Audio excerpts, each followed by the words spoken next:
आज का ये एपिसोड शुरू करने से पहले एक छोटी सी बात। क्या आप भी अपना पॉडकास्ट बनाने की सोच रहे हैं? तो एंकर ट्राई कीजिए। ये पॉडकास्ट बनाने का सबसे आसान तरीका है। नंबर 1, ये फ्री है।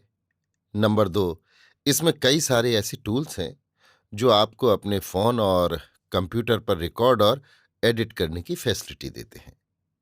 नंबर 3, आप अपने पॉडकास्ट को डिस्ट्रीब्यूट भी कर सकते हैं, जिससे इसे स्पॉटिफाई और दूसरे प्लेटफॉर्म पर सुना जा सके। तो डाउनलोड कीजिए फ्री एंकर ऐप या विजिट कीजिए anchor.fm पर अपना पॉडकास्ट स्टार्ट करने के लिए। ये तो थी एक छोटी सी जानकारी, और अब शुरू करते हैं एपिसोड का सिलसिला।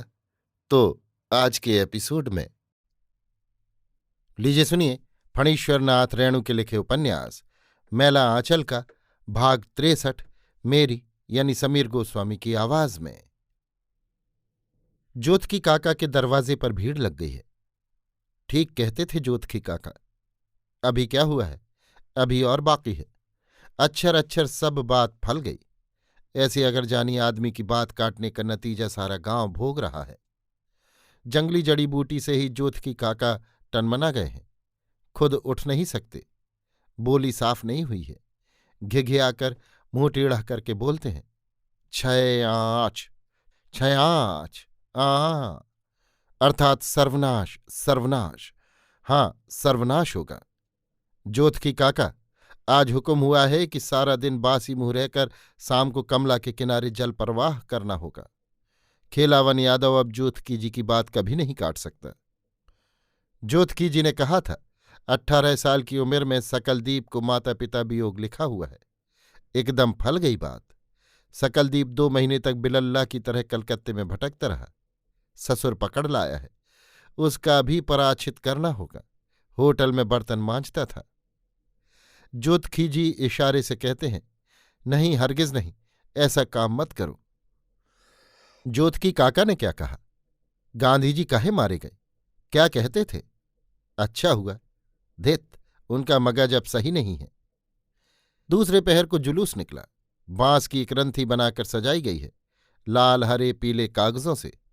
एक ओर बालदेव जी ने कंधा दिया है, दूसरी ओर सुमृत दास, जिबेसर मोची और सकलदीप ने।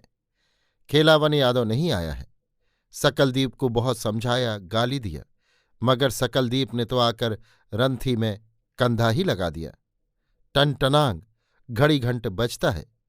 तिन्न तिरकिट तिन्ना, धिन्ना धाधा धिन्ना। आरे कांच हेबास के खाट रे खटोलना। गांव के भकतिया लोगों ने समदाउन शुरू किया।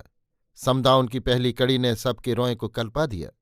सबके दिल गम्हड़ उठे और आंखें छलछला आईं। आरे कांचही बांस के खाट रे खटोलना, आखिर मूंज के राहे डोर। हारे मोरी राय हाँ रामा, चार समाजी मिली डोलिया उठाओल, लई चलाल जमुना के ओर। हारे मोरी रे। अब कोई अपने को नहीं संभाल सकता। सब फपक फपक कर रो पड़ते हैं। जुलूस आगे को बढ़ रहा है। धीरे धीरे सभी जुलूस में आकर मिल जाते हैं। रोते हुए चलते हैं। बूढ़े रोते हैं, जवान रो रहे हैं, औरतें रो रही हैं। सकलदीप की जवान बहू दहलीज से देखती है। उसके ओठ कांप रहे हैं। रह रहकर ओठ थरथराते हैं और अंत में वो अपने को संभाल नहीं सकती है। वो दौड़ती है जुलूस के पीछे। खेलावन सिंह चिल्लाते हैं, कनिया कनिया, ए कनिया। हाँ आ रे गोड़ तोरा लागो हम, भैया रे कहेरवा से। घड़ी भर ढोली बिलमाओ, माई जे रो वह। माँ रो रही है। भारत माता रो रही है। रामदास हाथ में खंजड़ी लिए चुपचाप रो रहा है। उसी के पाप से महात्मा जी मारे गए हैं। उसने साधु के अखाड़े को भ्रष्ट किया है। परसों रमपियरिया की माए गांव से मछली का सालन मांग कर लाई थी। रमपियरिया रात में उठकर चुराकर खा रही थी। महंत रामदास ने रंगे हाथ पकड़ लिया था। बोआरी मछली का कुट्टा। रमजुदास की स्त्री छाती पीट पीट कर रो रही है। ठिठरा चमार की 12 साल की बेटी रो रही है, बाबा हो, बाबू हो। बापू। कमली रेडियो अगोर कर बैठी हुई है। उसकी आंखों से आंसू टप टप कर गिर रहे हैं। माँ आंचल से बेटी के आंसू पहुंचती है और खुद रोती है। वे तो नर रूप धारण कर आए थे, लीला दिखाकर चले गए। रेडियो से आंखों देखा हाल प्रसारित हो रहा है। अब चंदन की चिता तैयार है। बस अब कुछ ही क्षणों में देखिए, पंडित नेहरू देवदास गांधी जी से, महात्मा जी के सुपुत्र से कुछ कह रहे हैं। नरमुंड नरमुंड, कहीं भी एक तिल रखने की जगह नहीं। कोलाहल की आवाज क्रमशः तेज हो रही है। जय जय। अपार जनसमूह में मानो लहरें आ गई हैं। सभी एक बार, अंतिम बार महामानव की पवित्र चिता को अंतिम बार देखना चाहते हैं।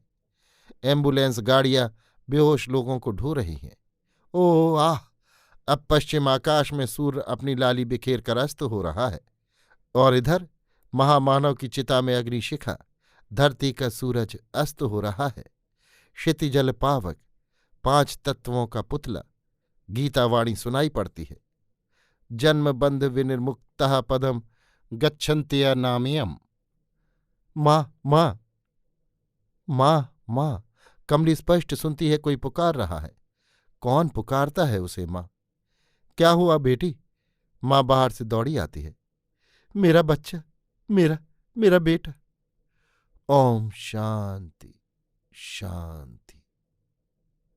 अभी आप सुन रहे थे फणीश्वरनाथ रेणु के लिखे उपन्यास मैला आंचल का भाग 63, मेरी यानी समीर गोस्वामी की आवाज में।